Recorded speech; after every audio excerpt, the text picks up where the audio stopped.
Did you know that 40% of the world can't roll their tongue? 20% have attached earlobes. 10% are left-handed. The percentage of Navajo speakers is best expressed in scientific notation. The odds of you being a left-handed Navajo speaker with attached earlobes and a tongue you can't roll is approximately 1 in 8 billion. Congratulations, you're unique. Part of the attraction of RPGs is the ability to play that kind of character. They want to be strange. They want to be unusual.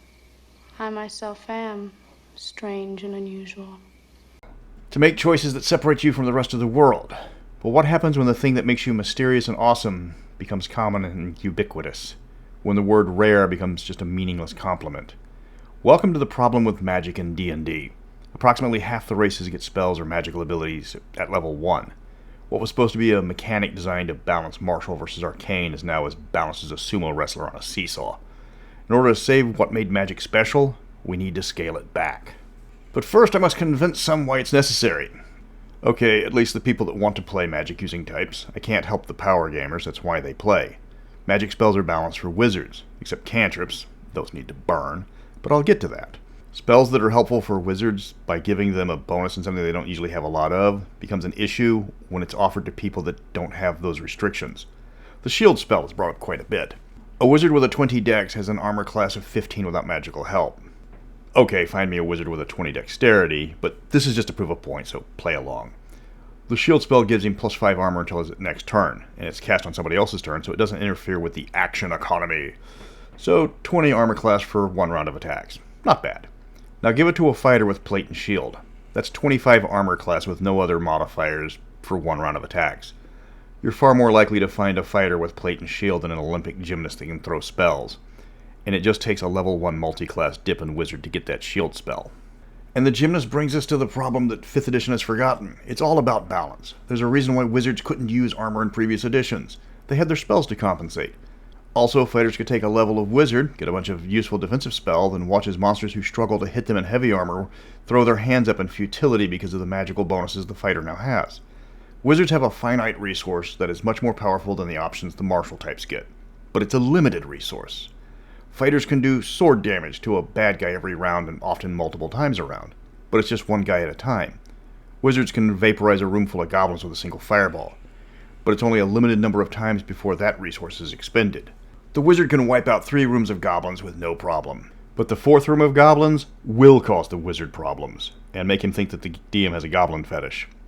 But that fighter is still going to have his sword no matter how many goblins you throw at him. And a similar notion regarding the DM and his goblin fetish. You need magic to be a resource, not just magical finger guns you can pull out at will. Spamming a cantrip doesn't make it a magic spell. It just makes it a double-barreled Hollywood 6-shooter with a 5,000 round clip in the shoulder thing that goes up. People don't like to keep track of spell components, so we get Arcane Focus, which removes having to handle all that pesky bat guano. Yet components were part of the game for a reason. It helped dungeon masters give them challenges when the players are put in situations with limited resources. As long as the wizard had access to Crazy Akbar's used bat guano emporium, they had fireballs for days. They could easily buy 9 pounds of bat guano and get the 10th pound for free. But what happens when they travel to the deserts of Yalarum, the most bat-free place in the known world? Taking away the resource costs reduces the impact of having it. Goodberry is one of the worst offenders. I've discussed it before, but it's the best example. It requires hollyberries to work. It removes the need to hunt for food. But what happens when you're in a region without holly? Not all plants grow in all areas. Players have to stock up or do without, or switch to something else. Take away the component, and you take that tool away from the dungeon master. Cantrips constitute a significant problem in this regard because they're at will. They replace much of the mundane equipment needed. The light spell has the same illumination ability as a torch, only you can cast it on anything. It can't accidentally set the elf on fire. Grognard tip of the day: remember to keep your elf hydrated or they will go up like kindling. The light spell has no weight. It doesn't require a free hand to use. It doesn't cost anything. And you can even color code the spell to act as a signaling method. When it goes out, you just cast it again. The only advantage a torch has is you can have more than one active at the same time, unless you have more than one guy that can cast light, in which case that benefit is negated. Endless cantrips stop being magic and start being conveniences. Why put away the dishes if you have magic hand? You can keep watching TV while your spectral hand does all the chores. Clean the house with prestidigitation without having to get off the couch. That's not magic. That's the equivalent of a fantasy Roomba.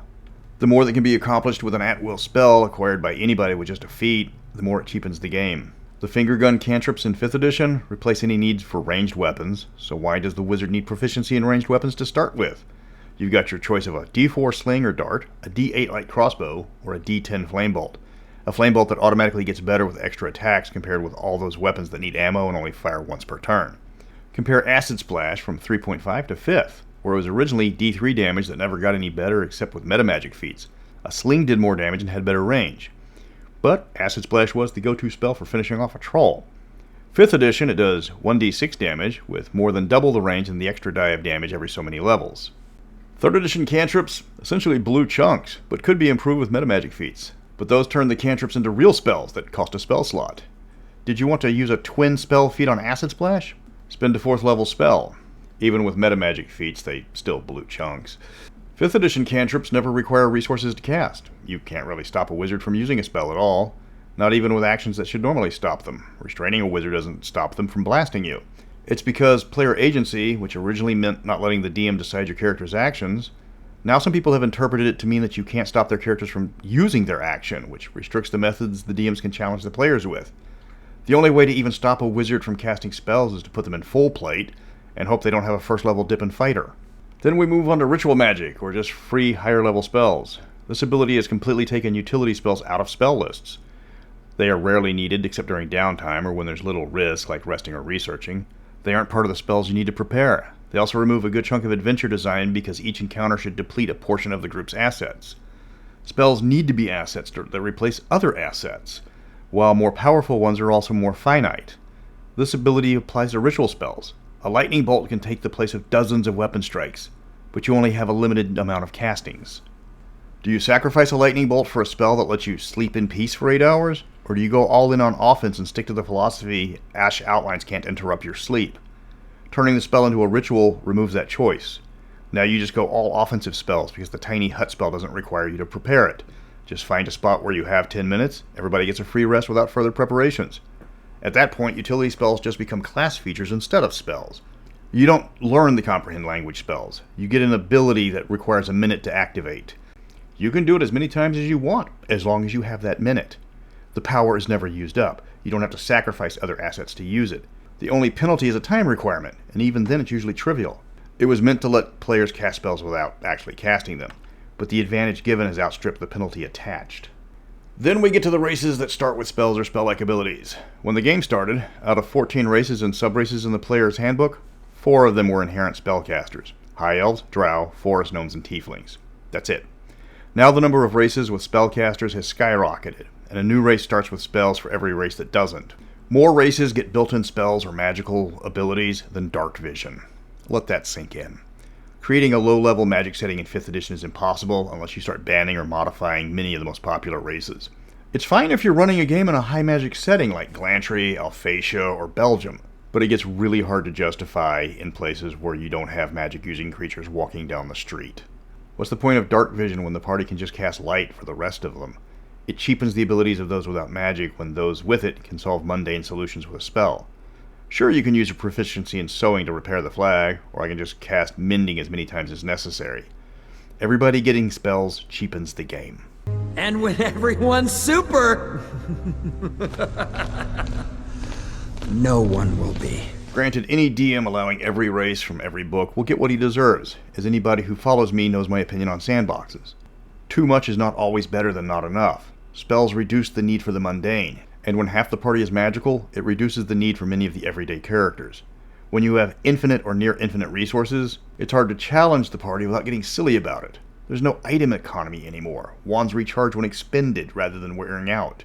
For a game heavily restricted on magic items, it doesn't have the same problem with every other type of magic in the game.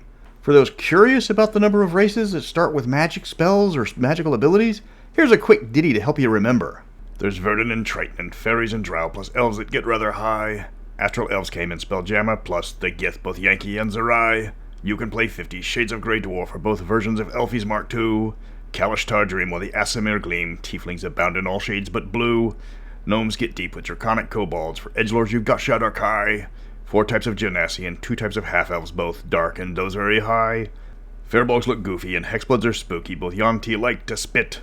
The Hen have got Ghostwise and Lotus Den magic they use to Scarper and Split. There's too many Dragon Marks, Thin Pallid Elves, and the Buggy Thrakreen. Forest Gnomes do it to finish this list, which is too long, you see what I mean? Jesus Christ! Yes. That concludes the musical portion of our entertainment. Now for a quick hymn listing out all the feats that give spells. Get on with it! Actually, the feats are fewer in number, with most of them giving just a few more cantrips than anybody can use. Many of these are used to get spells that break the already broken bounded accuracy, like Shield, Guidance, Mind Sliver, or Bless. They tend to get around the traditional balancing factors like no casting in armor, which again gives a bonus to a class that usually couldn't get it without dipping into a level from another class. They encourage martial types to get magic to increase their abilities. This indicates that there are no comparable feats for the martial types to choose when a first level spell does it better. What do you prefer, the situational Shield Master feat or 2 cantrips and a first level spell from Magic Initiate? Mage Hand lets you pick a lock from 30 feet away, removing the danger from a poisoned needle. The Green Flame Blade is extra damage every turn.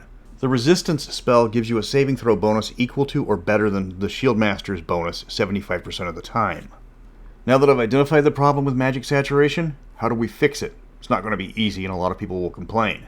But it's like giving a cat a pill. They won't like it and will fight you, but it's for their own good. Magic saturation runs counter to the mantra that encounters need to be an exercise in resource management. Do I use a potion or not? Do I drop the fireball or let the fighter take them down, though it's going to take longer? Do I use my limited number of cantrips to do more damage, or do I pull out my sling? Player agency means giving them a choice. Unlimited resources aren't a choice. First, start with cantrips. Players get a number of cantrips equal to their proficiency bonus plus their con modifier. This resets after a short rest. Now you get a limited number, but everything else stays the same. The cantrips level up with you. You will still have several uses for each encounter, but you have a limited supply. You need to be strategic. When the day is over and it's sleepy nappy time, you can burn all your remaining cantrips to cast all the utility spells you would spam anyways. You can't get everything you need to be done, but if you didn't cast that many cantrips, you still get a large margin of your magical work done. Now you have to plan your spells better. You can't just sit outside the rival wizard's home with your mage hand and play ding-dong ditch with impunity all day on his doorbell. Ritual spells need to have increased costs, both in time and resources. They are a luxury when using them, and they typically take all day.